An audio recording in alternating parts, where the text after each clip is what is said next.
ಗೊಂಬೆಗಳು ಎಂದರೆ ಯಾವ ಮಕ್ಕಳಿಗೆ ತಾನೇ ಇಷ್ಟ ಆಗಲ್ಲ? ನೀವೇ ಹೇಳಿ. ಪ್ರಪಂಚದಲ್ಲಿ ಎಲ್ಲಾ ಮಕ್ಕಳಿಗೂ ಸಹ ಸಾಮಾನ್ಯವಾಗಿ ಗೊಂಬೆಗಳೆಂದರೆ ತುಂಬಾ ಇಷ್ಟಪಡ್ತಾರೆ. ಆದಷ್ಟು ಗೊಂಬೆಗಳ ಜೊತೆಗೆ ಹೆಚ್ಚು ಸಮಯ ಕಳೆಯುತ್ತಾರೆ. ಅಂದರೆ ಗೊಂಬೆಗಳ ಜೊತೆಗೆ ಆಟ ಆಡ್ತಾರೆ, ಮಾತನಾಡ್ತಾರೆ. ಗೊಂಬೆಗಳನ್ನು ಬಿಟ್ಟು ಎಲ್ಲೂ ಹೋಗ್ಲಿಕ್ಕೂ ಸಹ ಇಷ್ಟಪಡುವುದಿಲ್ಲ. ಅಂಥದ್ರಲ್ಲಿ ಗೊಂಬೆಗಳು ನಮ್ಮ ಜೊತೆಗೆ ಮಾತನಾಡುವಂತಾದ್ರೆ, ನಮ್ಮನ್ನು ನೋಡುವಂತಾದ್ರೆ, ಅಥವಾ ನಮ್ಮನ್ನು ಹಿಂಬಾಲಿಸಿದರೆ ಏನಾಗುತ್ತೆ? ನಮ್ಮ ಪ್ರಾಣಕ್ಕೆ ಅಪಾಯವಿದೆ ಎಂದು ನಮಗೆ ಭಯವಾಗುತ್ತೆ ತಾನೇ? ಹೌದು ವೀಕ್ಷಕರೇ, ಕಳೆದ ವಿಡಿಯೋದಲ್ಲಿ ರಾಬರ್ಟ್ ದಿ ಹಾಂಟೆಡ್ ಡಾಲ್ ಬಗ್ಗೆ ತಿಳಿದುಕೊಂಡಿದ್ವಿ. ಇವತ್ತಿನ ಈ ವಿಡಿಯೋದಲ್ಲಿ ಅದೇ ತರಹದ ಒಂದು ಶ್ರಾಪಿತ ಗೊಂಬೆಯ ಲೀಸ್ಟ್ ನಲ್ಲಿರುವ ಲೆಟರ್ಸ್ ಡಾಲ್ ಬಗ್ಗೆ ಸಂಪೂರ್ಣ ವಿವರದೊಂದಿಗೆ ತಿಳಿಯೋಣ. ವಿಡಿಯೋನ ಮುಂದುವರಿಸುವುದಕ್ಕೂ ಮುಂಚೆ ನನ್ನ ಚಾನಲ್ಗೆ ಹೊಸಬರಾದರೆ ಸಬ್ಸ್ಕ್ರೈಬ್ ಮಾಡಿ ಹಾಗೂ ಪಕ್ಕದಲ್ಲಿರುವ ಬೆಲ್ ಬಟನ್ ಕೂಡ ಒತ್ತಿ. ಈ ವಿಡಿಯೋ ನಿಮಗೆ ಇಷ್ಟವಾದರೆ ಲೈಕ್ ಕೂಡ ಮಾಡಿ ಹಾಗೂ ನಿಮ್ಮ ಅನಿಸಿಕೆಯನ್ನು ಮರಿದೇ ಕಮೆಂಟ್ ಮಾಡಿ. ನೀವು ಹೀಗೆ ಮಾಡೋದ್ರಿಂದ ನನಗೆ ಮುಂದಿನ ವಿಡಿಯೋ ಮಾಡಲಿಕ್ಕೆ ಸ್ಫೂರ್ತಿದಾಯಕವಾಗುತ್ತದೆ. ಬನ್ನಿ ವಿಡಿಯೋನ ಮುಂದುವರಿಸೋಣ. ಕ್ಯಾರಿ ವೋಲ್ಟನ್ ಗೆರಾನ್ ಎಂಬ ವ್ಯಕ್ತಿಯು 1972ರಲ್ಲಿ ತನ್ನ ಅಜ್ಜಿಯ ಸಾವಿನ ಸುದ್ದಿ ಕೇಳಿ ಆಸ್ಟ್ರೇಲಿಯಾದ ವಗ್ಗಾ ವಗ್ಗಾ ಎಂಬ ಟೌನ್ಗೆ ಆಗಮಿಸುತ್ತಾರೆ. ಹೇಳಬೇಕೆಂದರೆ ಕ್ಯಾರಿಯ ಬಾಲ್ಯದ ಜೀವನವೂ ಸಹ ಇಲ್ಲೇ ಕಳೆದಿದ್ದರು. ಆದರೆ ಬಾಲ್ಯದಿಂದಲೇ ಕ್ಯಾರಿ ವೋಲ್ಟನ್ ರವರ ಮನದಲ್ಲಿ ದೆವ್ವ, ಭೂತಗಳಂತಹ ಪ್ಯಾರಾನಾರ್ಮಲ್ಗಳಂತಹ ಬಿಲ್ಡಿಂಗ್ಗಳ ಬಗ್ಗೆ ಲೆಕ್ಕವಿಲ್ಲದಷ್ಟು ಕಥೆಗಳನ್ನು ಕೇಳಿದ್ದರು. ಆದರೆ ಅವರ ಅಜ್ಜಿಯ ಅಂತ್ಯಕ್ರಿಯೆಗೆಂದು ವಗ್ಗಾ ವಗ್ಗಾಗೆ ಮರಳಿ ಬಂದಿದ್ದ ಕ್ಯಾರಿ ವೋಲ್ಟನ್ ರವರು ಅವರ ಅಜ್ಜಿಯ ಅಂತ್ಯಕ್ರಿಯೆ ಮುಗಿದ ನಂತರ ತಮ್ಮ ಮನಸ್ಸಿನ ನಿಗೂಢತೆ ಅಂದರೆ ಭಯ ಭೀತಿಗಳ ಸಂಶಯವನ್ನು ದೂರ ಮಾಡಿಕೊಳ್ಳಲು ಆ ಹಾಳು ಬಿದ್ದಂತಹ ಭೂತ ಬಂಗಲೆಗೆ ಪರಿಶೀಲನೆಗೆಂದು ಭೇಟಿಯಾಗುವುದೆಂದು ನಿರ್ಧರಿಸುತ್ತಾರೆ. ಅವರ ಮನಸ್ಸಿನಲ್ಲಿ ಎಷ್ಟೇ ಭಯ ಪಡುತ್ತಿದ್ದರೂ ಆ ಭಯವನ್ನು ದೂರ ಮಾಡಲು ಏನು ಬೇಕಾದರೂ ಮಾಡಲು ತಯಾರಾಗಿದ್ದರು. ನಂತರ ಒಂದು ಬ್ಯಾಗ್ನಲ್ಲಿ ನೀರಿನ ಬಾಟಲ್, ಟಾರ್ಚ್ ತೆಗೆದುಕೊಂಡು ಇನ್ನು ಮುಂತಾದ ತಯಾರಿಗಳನ್ನು ಮಾಡಿಕೊಂಡರು ಮತ್ತು ಅವರು ಆ ಹಾಳು ಬಿದ್ದಂತಹ ದೆವ್ವ ಭೂತಗಳ ಬಂಗಲೆಗೆ ಹೋದರು. ಮೊದಲು ಆ ಭೂತ ಬಂಗಲೆಯ ಬಗ್ಗೆ ತಿಳಿಯೋಣ. ಆ ಭೂತ ಬಂಗಲೆಯು ಸುಮಾರು 100ರಿಂದ 150 ವರ್ಷಗಳ ಹಳೆಯದಾಗಿತ್ತು. ಆ ಭೂತ ಬಂಗಲೆಯಲ್ಲಿ ಕಳೆದ 40 ವರ್ಷಗಳಿಂದ ಯಾರೂ ಕೂಡ ವಾಸಿಸುತ್ತಿರಲಿಲ್ಲ. ಆ ಬಂಗಲೆ ನೋಡಲು ಹೇಗಿತ್ತು ಎಂದರೆ ಹಾರರ್ ಮೂವಿಯಲ್ಲಿ ತೋರಿಸೋ ತರ ಯಾರ ಸಂಪರ್ಕವೂ ಇಲ್ಲದೆ ಮೂಲೆ ಮೂಲೆಗಳಲ್ಲಿ ಜೇಡರ ಬಲೆಗಳಿಂದ ತುಂಬಿತ್ತು. ಬಂಗಲೆಗಳ ಚಾವಣಿಗಳಲ್ಲಿ ಬಾವಲಿಗಳಿಂದ ತುಂಬಿತ್ತು. ಈ ತರಹದ ಬಿಲ್ಡಿಂಗ್ ಅದಾಗಿತ್ತು. ಆದರೆ ಒಂದೇನು ವ್ಯತ್ಯಾಸ ಎಂದರೆ ಮೇಲ್ಭಾಗದಲ್ಲಿ 2 ಅಂತಸ್ತು ಹಾಗೂ ಅಂಡರ್ ಗ್ರೌಂಡ್ ನಲ್ಲಿ 3 ಅಂತಸ್ತು ಹೊಂದಿದ ಬಿಲ್ಡಿಂಗ್ ಇದಾಗಿತ್ತು. ಕ್ಯಾರಿ ಈ ಬಿಲ್ಡಿಂಗ್ ಒಳಗಡೆ ಪ್ರವೇಶಿಸುತ್ತಿದ್ದಂತೆ ಹೆದರುಕೊಂಡಿದ್ದ. ನಂತರದಲ್ಲಿ ಸ್ವಲ್ಪ ಸಮಯದಲ್ಲಿ ಆ ವಾತಾವರಣಕ್ಕೆ ಹೊಂದಿಕೊಳ್ಳುತ್ತಾನೆ. ಈಗ ಅವನು ಧೈರ್ಯ ಮಾಡಿ ಅಂಡರ್ ಗ್ರೌಂಡ್ ನ 3 ಅಂತಸ್ತನ್ನು ಪರಿಶೀಲಿಸಲು ಮುಂದಾಗುತ್ತಾನೆ. ಸ್ವಲ್ಪ ಯೋಚಿಸಿ ನೋಡಿ, ಮೇಲೆರಡಿರುವ ಫ್ಲೋರ್ಗಳಲ್ಲಿ ಸ್ಟ್ರೀಟ್ ಲೈಟ್ ಮತ್ತು ಚಂದ್ರನ ಬೆಳಕು ಸ್ವಲ್ಪ ಮಟ್ಟಿಗಾದ್ರೂ ಬರುತ್ತದೆ. ಆದರೆ ಅಂಡರ್ ಗ್ರೌಂಡ್ ಫ್ಲೋರ್ಗಳಲ್ಲಿ ಬರೇ ಕತ್ತಲು ತುಂಬಿತ್ತು. ಕ್ಯಾರಿಯು ತಾನು ತಂದಿದ್ದ ಬ್ಯಾಗ್ನಿಂದ ಟಾರ್ಚ್ ಅನ್ನು ತೆಗೆದುಕೊಂಡು ಆನ್ ಮಾಡುತ್ತಾನೆ ಮತ್ತು ಆ ಬಿಲ್ಡಿಂಗ್ ಅಂಡರ್ ಗ್ರೌಂಡ್ ಫ್ಲೋರ್ ನಲ್ಲಿ ಎಲ್ಲಾ ಕಡೆಯೂ ಟಾರ್ಚ್ ನ ಬೆಳಕನ್ನು ಬಿಟ್ಟು ಬಿಟ್ಟು ಪರಿಶೀಲಿಸುತ್ತಿರುತ್ತಾನೆ. ಈ ರೀತಿಯಾಗಿ ಪರಿಶೀಲಿಸುವಾಗ ಆ ಟಾರ್ಚ್ ನ ಬೆಳಕು ಒಂದು ಮೂಲೆಯಲ್ಲಿ ಕುಳಿತಿದ್ದ ಒಂದು ಮಗುವಿನ ಮುಖದ ಮೇಲೆ ಬೀಳುತ್ತದೆ. ಅದನ್ನು ನೋಡುತ್ತಲೇ ಕ್ಯಾರಿಯು ಮೊದಲು ಗಾಬರಿಗೊಳ್ಳುತ್ತಾನೆ. ನಂತರ ಅವನು ಯೋಚಿಸಲಾರಂಭಿಸುತ್ತಾನೆ. ಏನೆಂದರೆ ಬಹುಶಃ ಇದು ಒಂದು ಮಗುವಾಗಿರಬಹುದು, ಇದು ಗಾಬರಿಗೊಂಡಿರಬಹುದು, ಅಥವಾ ಇಲ್ಲಿ ಆಡ್ತಾ ಆಡ್ತಾ ಬಂದು ಕಳೆದು ಹೋಗಿದ್ದ ಮಗುವಾಗಿರಬಹುದು ಎಂದು ಹಲವು ರೀತಿಯಲ್ಲಿ ಯೋಚಿಸಿ ಆ ಮಗುವಿಗೆ ಸಹಾಯ ಮಾಡಲೆಂದು ಆ ಮಗುವಿನ ಬಳಿಗೆ ಹೋಗುತ್ತಾನೆ. ಹೀಗೆ ಅವನು ಆ ಮಗುವಿನ ಬಳಿ ಹೋಗಿ ಪರಿಶೀಲಿಸಲು ಮುಂದಾಗುತ್ತಾನೆ. ತಕ್ಷಣ ಅವನಿಗೆ ಇದು ಮಗುವಲ್ಲ, ಮಗುವಿನ ಗಾತ್ರದ ಒಂದು ಗೊಂಬೆಯಾಗಿದೆ ಎಂದು ಗೊತ್ತಾಗುತ್ತದೆ. ಆ ಗೊಂಬೆಯನ್ನು ನೋಡಿದ ಕ್ಯಾರಿಗೆ ಮನೆಗೆ ತೆಗೆದುಕೊಂಡು ಹೋಗಲು ಮುಂದಾಗುತ್ತಾನೆ. ಗೊಂಬೆಯನ್ನು ಕೈಗೆತ್ತಿಕೊಂಡು ಬಿಲ್ಡಿಂಗ್ ನಿಂದ ಹೊರಗೆ ಬರುತ್ತಾನೆ. ಬಂದು ಕಾರ್ನ ಡಿಕ್ಕಿಯ ಒಳಗೆ ಆ ಗೊಂಬೆಯನ್ನು ಇಟ್ಟು ತಾನು ಮುಂದಿನ ಸೀಟ್ ನಲ್ಲಿ ಕುಳಿತುಕೊಂಡು ಕಾರ್ ಡ್ರೈವ್ ಮಾಡಿ ಮನೆಗೆ ಹಿಂತಿರುಗಿ ಹೋಗುವಾಗ ನಡು ರಸ್ತೆಯಲ್ಲಿ ಅವನ ಕಾರ್ನ ಡಿಕ್ಕಿಯಿಂದ ನಾಕ್ ಮಾಡಿದ ಶಬ್ದ ಬರಲು ಪ್ರಾರಂಭಿಸುತ್ತದೆ. ಇದನ್ನು ಗಮನಿಸಿದ ಕ್ಯಾರಿಯು ಕಾರನ್ನು ಅಲ್ಲಿಯೇ ನಿಲ್ಲಿಸಿ ಕಾರ್ನ ಡಿಕ್ಕಿಯನ್ನು ಓಪನ್ ಮಾಡಿ ನೋಡುತ್ತಾನೆ. ಅವನಿಗೆ ಆ ಗೊಂಬೆಯನ್ನು ಬಿಟ್ಟರೆ ಬೇರೇನು ಕಾಣುವುದಿಲ್ಲ. ಅವನು ಆ ಗೊಂಬೆಯನ್ನು ತೆಗೆದುಕೊಂಡು ಕಾರ್ನ ಬ್ಯಾಕ್ ಸೀಟ್ ಮೇಲೆ ಇಟ್ಟು ಮತ್ತೆ ಮತ್ತೆ ಚೆಕ್ ಮಾಡುತ್ತಾನೆ. ಅವನಿಗೆ ಯಾವ ಪ್ರಾಬ್ಲಮ್ ಕೂಡ ಕಾಣುವುದಿಲ್ಲ ಮತ್ತು ಅವನು ಆ ಕಾರ್ ಡಿಕ್ಕಿಯನ್ನು ಕ್ಲೋಸ್ ಮಾಡಿ ಪುನಃ ಕಾರ್ ಡ್ರೈವ್ ಮಾಡಲು ಪ್ರಾರಂಭಿಸುತ್ತಾನೆ.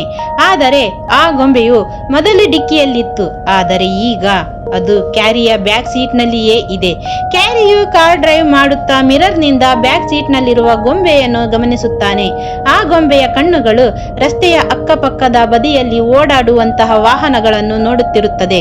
ಇದನ್ನು ಗಮನಿಸಿದ ಕ್ಯಾರಿಯು ತುಂಬಾ ಆಶ್ಚರ್ಯಚಕಿತನಾಗುತ್ತಾನೆ. ಕ್ಯಾರಿಯು ಆ ಭೂತ ಬಂಗಲೆಯನ್ನು ಪರಿಶೀಲಿಸಿ ಬಂದು ಕಾರ್ ಡ್ರೈವ್ ಮಾಡುವುದರಿಂದ ಅವನಿಗೆ ಆಯಾಸವಾಗಿದ್ದರಿಂದ ಈ ರೀತಿಯ ಭ್ರಮೆಯಾಗಿರಬಹುದೆಂದು ಈ ಘಟನೆಗಳನ್ನು ಇಗ್ನೋರ್ ಮಾಡುತ್ತಾನೆ. ನಂತರ ತನ್ನ ಮನೆಗೆ ವಾಪಸ್ ಹೋಗುತ್ತಾನೆ. ಕ್ಯಾರಿಯ ಮನೆಯಲ್ಲಿ ಅವನ ಹೆಂಡತಿ, 2 ಮಕ್ಕಳು ಮತ್ತು ಒಂದು ನಾಯಿ ಇತ್ತು. ಮನೆಗೆ ಹಿಂತಿರುಗಿದ ಕ್ಯಾರಿಯು ಆ ಗೊಂಬೆಯನ್ನು ಕಾರ್ನಿಂದ ತೆಗೆದುಕೊಂಡು ಮನೆಯ ಒಳಗೆ ಹೋಗುತ್ತಿದ್ದಂತೆ ಆ ನಾಯಿಯು ಗೊಂಬೆಯನ್ನು ನೋಡುತ್ತಾ ಜೋರಾಗಿ ಬೊಗಳಲು ಪ್ರಾರಂಭಿಸುತ್ತದೆ. ಆ ಗೊಂಬೆಗೆ ಹಾನಿ ಮಾಡಲು ಮುಂದಾಗುತ್ತದೆ. ಆದರೆ ಕ್ಯಾರಿಯು ಆ ನಾಯಿಯಿಂದ ಗೊಂಬೆಯನ್ನು ರಕ್ಷಿಸಿ ಮನೆಯ ಒಳಗೆ ತೆಗೆದುಕೊಂಡು ಹೋಗುತ್ತಾನೆ. ಕ್ಯಾರಿಯ ಮಕ್ಕಳು ಈ ಡಾಲ್ ಅನ್ನು ನೋಡಿ ತುಂಬಾನೇ ಖುಷಿ ಪಡುತ್ತಾರೆ. ಸಾಮಾನ್ಯವಾಗಿ ಎಲ್ಲಾ ಮಕ್ಕಳಂತೆಯೇ ಆ ಮಕ್ಕಳು ಕೂಡ ಗೊಂಬೆಯ ಜೊತೆಗೆ ಆಡುವುದು, ಮಾತನಾಡುವುದು, ಗೊಂಬೆಯ ಜೊತೆಗೆ ಸಮಯ ಕಳೆಯುವುದು ಹೀಗೆಲ್ಲ ಮಾಡುತ್ತಾರೆ. ಈ ರೀತಿಯಾಗಿ ಕೆಲವು ದಿನಗಳೇ ಕಳೆದು ಹೋಗುತ್ತವೆ.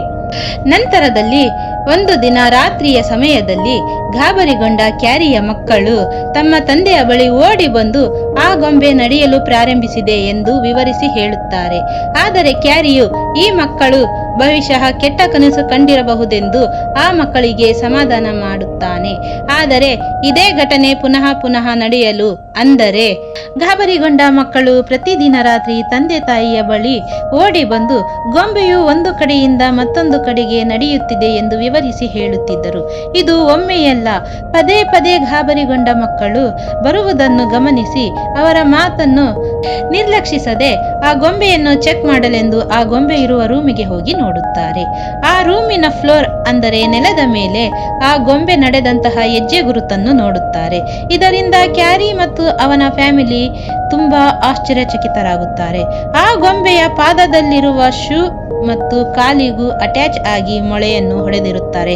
ಇದರಿಂದ ಆ ಗೊಂಬೆಯ ಶೂಗಳು ಯಾವಾಗಲೂ ತೆಗೆಯಲು ಬರದಂತೆ ಶಾಶ್ವತವಾಗಿ ಗೊಂಬೆಯ ಕಾಲಿನಲ್ಲಿರುವಂತೆ ಇತ್ತು. ಹಾಗಾಗಿ ಆ ಗೊಂಬೆಯು ಎಲ್ಲೇ ಓಡಾಡಿದರೂ ಸಹ ಸ್ಪಷ್ಟವಾದ ಶಬ್ದಗಳು ಕೇಳಿಬರುವುದು ಮತ್ತು ಹೆಜ್ಜೆ ಗುರುತುಗಳನ್ನು ಸ್ಪಷ್ಟವಾಗಿ ಕಾಣಬಹುದಾಗಿತ್ತು. ಇದರಿಂದ ಗಾಬರಿಗೊಂಡ ಕ್ಯಾರಿಯು ಮತ್ತು ಅವನ ಫ್ಯಾಮಿಲಿಯು ಬೆಳಗಾಗುವುದನ್ನು ಕಾಯುತ್ತಾರೆ. ಹೀಗೆ ಬೆಳಗಾದ ನಂತರ ಆ ಫ್ಯಾಮಿಲಿಯ ಮೆಂಬರ್ಸ್ ಈ ನಡೆದಂತಹ ಘಟನೆಗಳನ್ನು ಅವರವರ ಸ್ನೇಹಿತರು ಮತ್ತು ಬಂಧು ಬಳಗದವರೊಡನೆ ಹೇಳಿಕೊಳ್ಳುತ್ತಾರೆ. ಹೀಗೆ ಕೇಳಿದಂತಹ ಕ್ಯಾರಿಯ ಸ್ನೇಹಿತರು ಆಶ್ಚರ್ಯಚಕಿತರಾಗುತ್ತಾರೆ. ಆ ಗೊಂಬೆಯನ್ನು ವೀಕ್ಷಿಸಲೆಂದೇ ಕ್ಯಾರಿಯ ಮನೆಗೆ ಬರುತ್ತಾರೆ. ಕ್ಯಾರಿಯು ಆ ಗೊಂಬೆಯನ್ನು ತೋರಿಸಲು ಎಷ್ಟೇ ನಿರಾಕರಿಸಿದರೂ ಅವರ ಸ್ನೇಹಿತರು ಅದಕ್ಕೆ ಒಪ್ಪಿಕೊಳ್ಳದೆ ಗೊಂಬೆ ಇರುವ ಸ್ಥಳಕ್ಕೆ ಬಂದು ಆ ಭೂತದ ಗೊಂಬೆಯನ್ನು ನೋಡಲಾರಂಭಿಸುತ್ತಾರೆ. ಆ ಸ್ನೇಹಿತರಲ್ಲಿ 2-3 ಆ ಗೊಂಬೆಯ ಹತ್ತಿರ ಹೋದಂತೆ ಏನೋ ಒಂಥರ ಅನ್ಈಸಿನೆಸ್, ಎದೆಯಲ್ಲಿ ಕಳವಳ, ಹೆದರಿಕೆಯ ಫೀಲಿಂಗ್ ಆಗಲು ಪ್ರಾರಂಭಿಸುತ್ತದೆ.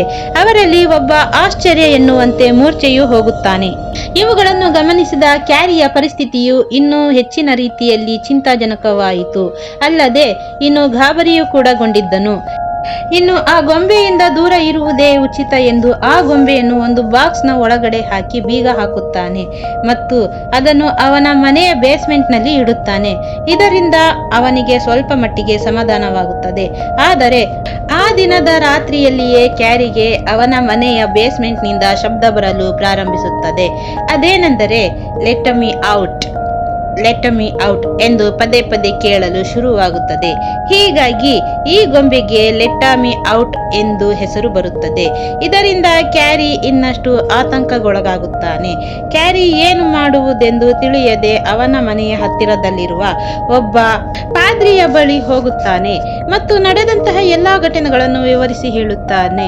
ಇವುಗಳನ್ನು ಗಮನವಿಟ್ಟು ಕೇಳಿದ ಆ ಪಾದ್ರಿಯು ಅದಕ್ಕೆ ಬೇಕಾಗಿರುವ ಸಾಮಾನುಗಳನ್ನು ತೆಗೆದುಕೊಂಡು ಕ್ಯಾರಿಯ ಮನೆಗೆ ಹೋಗುತ್ತಾನೆ ಮತ್ತು ಮಂತ್ರ ಜಪಗಳಿಂದ ಪೂಜೆಯನ್ನು ಮಾಡಲು ಪ್ರಾರಂಭಿಸುತ್ತಾನೆ.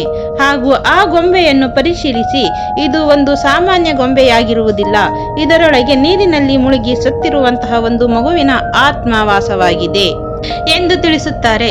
ಅದರ ಜೊತೆಗೆ ಕ್ಯಾರಿಯು ಎಷ್ಟೇ ಪ್ರಯತ್ನಿಸಿದರೂ ಆ ಭೂತದ ಗೊಂಬೆಯು ಕ್ಯಾರಿಯಿಂದ ಮುಕ್ತವಾಗುವುದಿಲ್ಲ, ಅದು ಕ್ಯಾರಿಯ ಜೊತೆಯಲ್ಲಿಯೇ ಇರುತ್ತದೆ ಎಂದು ಸಹ ತಿಳಿಸಿದರು. ಇವುಗಳಿಂದ ಇನ್ನಷ್ಟು ಗಾಬರಿಗೊಂಡ ಕ್ಯಾರಿಯ ಮನೆಯವರು ಆ ಗೊಂಬೆಯನ್ನು ಮನೆಯಿಂದ ಹೊರಹಾಕಲು ಒತ್ತಾಯಿಸುತ್ತಾರೆ. ಕ್ಯಾರಿಯ ಮನೆಯವರು ಸೂಚಿಸಿದಂತೆ ಕ್ಯಾರಿಯು ಆ ಗೊಂಬೆಯನ್ನು ಹೊರಹಾಕಲು ಹಲವು ಉಪಾಯಗಳನ್ನು ಮಾಡುತ್ತಾರೆ. ಇದಕ್ಕೆ ಸಂಬಂಧಿಸಿದಂತೆ ನ್ಯೂಸ್ ಪೇಪರ್, ಪ್ಯಾಂಪ್ಲೆಟ್ಸ್, ಮ್ಯಾಗಝಿನ್ಸ್ ಹಾಗೂ ಇನ್ನಿತರೆ ವರದಿಗಳಲ್ಲಿ ಆ ಗೊಂಬೆಯನ್ನು ಆಸಕ್ತಿಯುಳ್ಳವರು ಕೊಳ್ಳಬಹುದೆಂದು ಹಾಕಲಾಗುತ್ತದೆ. ತುಂಬಾ ಪ್ರಯತ್ನಗಳ ನಂತರ ಆ ಗೊಂಬೆಯನ್ನು ಖರೀದಿಸಲು ಒಬ್ಬ ವ್ಯಕ್ತಿಯು ಮುಂದಾಗುತ್ತಾನೆ. ಹೀಗೆ ಖರೀದಿಸಲು ಮುಂದಾದ ವ್ಯಕ್ತಿಗೆ ಗೊಂಬೆಯನ್ನು ಕೊಡಲೆಂದು ಆ ಗೊಂಬೆಯನ್ನು ಕಾರಿನಲ್ಲಿಟ್ಟುಕೊಂಡು ವ್ಯಕ್ತಿಯ ಬಳಿಗೆ ಹೋಗುತ್ತಾನೆ. ಆದರೆ ವೀಕ್ಷಕರೇ, ಆ ವ್ಯಕ್ತಿಗೆ ಕೊಡಲೆಂದು ಕಾರ್ ಬಳಿಗೆ ಹೋಗಿ ಗೊಂಬೆಯನ್ನು ಎತ್ತಿಕೊಳ್ಳಲು ಎಷ್ಟೇ ಪ್ರಯತ್ನಿಸಿದರು ಆ ಗೊಂಬೆಯು ಕಾರ್ನಿಂದ ಸ್ವಲ್ಪವೂ ಕೂಡ ಕದಲಲಿಲ್ಲ, ಅಲುಗಾಡಲಿಲ್ಲ. ಎತ್ತಲು ಅಸಾಧ್ಯವಾದ ಭಾರವಾಗಿತ್ತು. ಇದನ್ನು ಸ್ವತಃ ಕ್ಯಾರಿಯೇ ವರದಿಗಳಲ್ಲಿ ಹೇಳಿಕೊಂಡಿದ್ದಾರೆ. ಆ ಗೊಂಬೆಯನ್ನು ಎತ್ತಲು ಅಸಾಧ್ಯವಾದ ಭಾರವಾಗಿದ್ದರಿಂದ ಅದನ್ನು ಕಾರಿನಲ್ಲಿಯೇ ಬಿಟ್ಟು ಕ್ಯಾರಿ ಸೋಲನ್ನೊಪ್ಪುತ್ತಾನೆ ಮತ್ತು ಆ ಗೊಂಬೆಯನ್ನು ವಾಪಸ್ ಮನೆಗೆ ತೆಗೆದುಕೊಂಡು ಹೋಗುತ್ತಾನೆ. ಈ ರೀತಿಯಾಗಿ 4-5 ಬಾರಿ ಆ ಗೊಂಬೆಯನ್ನು ಮಾರಲು ಎಷ್ಟೇ ಪ್ರಯತ್ನಿಸಿದರೂ ಎಲ್ಲಾ ಪ್ರಯತ್ನಗಳು ಬೇರೆ ಬೇರೆ ಕಾರಣಾಂತರಗಳಿಂದ ವಿಫಲಗೊಳ್ಳುತ್ತಿತ್ತು. ಕೊನೆಯಲ್ಲಿ ಸೋತ ಕ್ಯಾರಿಯು ಮತ್ತು ಅವನ ಮನೆಯವರು ಆ ಗೊಂಬೆಯನ್ನು ತಮ್ಮ ಪರಿವಾರದಲ್ಲಿಯೇ ಇಟ್ಟುಕೊಳ್ಳಲು ಮುಂದಾಗುತ್ತಾರೆ. ಏಕೆಂದರೆ ಆ ಭೂತದ ಗೊಂಬೆಯು ಆ ಪರಿವಾರದವರಿಗೆ ಯಾವುದೇ ರೀತಿಯಲ್ಲಿ ತೊಂದರೆ, ಅಪಾಯಗಳನ್ನು ಮಾಡುತ್ತಿರಲಿಲ್ಲ. ಹೀಗೆ ಬರುತ್ತಾ ಆ ಗೊಂಬೆಯನ್ನು ನೋಡಲೆಂದು ಜನ ಬರಲು ಪ್ರಾರಂಭಿಸಿದರು. ಆ ಗೊಂಬೆಯನ್ನು ಎತ್ತಿಕೊಂಡು ಸೆಲ್ಫಿ ತೆಗೆದುಕೊಳ್ಳುತ್ತಿದ್ದರು. ತಮ್ಮ ತೊಡೆಯ ಮೇಲೆ ಕೂರಿಸಿಕೊಂಡು ಫೋಟೋಗಳನ್ನು ತೆಗೆದುಕೊಳ್ಳುತ್ತಿದ್ದರು. ಹೀಗೆಲ್ಲ ಮಾಡಿದಂತ ಜನರಿಗೂ ಸಹ ಆ ಭೂತದ ಗೊಂಬೆಯ ತೊಡೆಯ ಮೇಲೆ ಅಲುಗಾಡಿದಂತಹ, ಅಂದರೆ ಒಂದು ಜೀವಂತ ಮಗುವನ್ನು ಕೂರಿಸಿಕೊಂಡಂತಹ ಅನುಭವವಾಗುತ್ತಿತ್ತು. ಇಂತಹ ಅನುಭವಗಳು ಕ್ಯಾರಿಗೆ ಸಾಮಾನ್ಯವಾಗಿತ್ತು. ಒಮ್ಮೆ ಕ್ಯಾರಿಯು ಆ ಗೊಂಬೆಯನ್ನು ಮ್ಯೂಸಿಯಂನವರಿಗೆ ತೋರಿಸಲು ಮುಂದಾದನು. ಈ ಗೊಂಬೆಯನ್ನು ತುಂಬಾ ಆಳವಾಗಿ ಪರಿಶೀಲಿಸಲು ಮುಂದಾದಂತಹ ಮ್ಯೂಸಿಯಂನವರು ಕೊಟ್ಟಂತಹ ಹೇಳಿಕೆಯು ತುಂಬಾ ಭಯಾನಕವಾಗಿತ್ತು.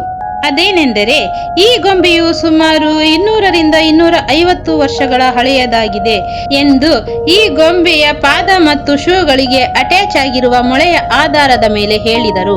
ಮತ್ತು ಆ ಗೊಂಬೆಯ ಕೂದಲುಗಳು ನಿಜವಾದ ಕೂದಲುಗಳು, ಅಂದರೆ ಜೀವಂತ ವ್ಯಕ್ತಿಯ ಕೂದಲುಗಳಾಗಿದ್ದವು. ಈ ಕೂದಲನ್ನು ಕುತ್ತಿಗೆಯ ಮೇಲ್ಭಾಗದಿಂದ ಜರುಗಿಸಿ ನೋಡಿದರೆ ಮೆದುಳಿನ ತರಹದ ವಿಚಿತ್ರ ಭಾಗ ಕಾಣಿಸುತ್ತದೆ. ಈ ಗೊಂಬೆಯ ಕಣ್ಣುಗಳು ಶೀಶೆಯಿಂದ, ಅಂದರೆ ಗ್ಲಾಸ್ನಿಂದ ಮಾಡಲಾಗಿತ್ತು. ಯಾರಾದರೂ ಈ ಗೊಂಬೆಗೆ ನೋಡಿದರೆ ಕಣ್ಣುಗಳು ಹೊಳೆಯುತ್ತಿದ್ದವು. ಗೊಂಬೆಯೂ ಸಹ ಬೇರೆಯವರನ್ನು ನೋಡುತ್ತಿರುವಂತೆ ಭಾಸವಾಗುತ್ತಿತ್ತು. ಒಟ್ಟಿನಲ್ಲಿ ಇದು ಒಂದು ಮರದ ತುಂಡಿನಿಂದ ಮಾಡಿದ ಗೊಂಬೆಯಾಗಿದೆ. ಈ ಗೊಂಬೆಯನ್ನು ಮನೆಯಿಂದ ಹೊರಗೆ ಕರೆದುಕೊಂಡು ಹೋದರೆ ಆ ದಿನ ಗುಡುಗು ಸಿಡಿಲು ಸಮೇತ ಮಳೆ ಬರುತ್ತದೆ. ಒಂದು ವೇಳೆ ಗೋಡೆಯ ಮೇಲೆ ಫೋಟೋಗಳಿರುವ ರೂಮಿಗೆ ತೆಗೆದುಕೊಂಡು ಹೋದರೆ ಫೋಟೋಗಳೆಲ್ಲವೂ ವಿಚಿತ್ರವಾಗಿ ಬೀಳುತ್ತಿದ್ದವು. ಒಟ್ಟಿನಲ್ಲಿ ಕ್ಯಾರಿಯು ಮತ್ತು ಅವನ ಮನೆಯವರು ಈ ಗೊಂಬೆಯನ್ನು ತಮ್ಮ ಪರಿವಾರದಲ್ಲಿಯೇ ಇಟ್ಟುಕೊಂಡಿದ್ದಾರೆ. ಮತ್ತಷ್ಟು ಆಶ್ಚರ್ಯಕರ ವಿಷಯಗಳನ್ನು ಮುಂದಿನ ವಿಡಿಯೋದಲ್ಲಿ ತಿಳಿಯೋಣ. ಧನ್ಯವಾದಗಳು.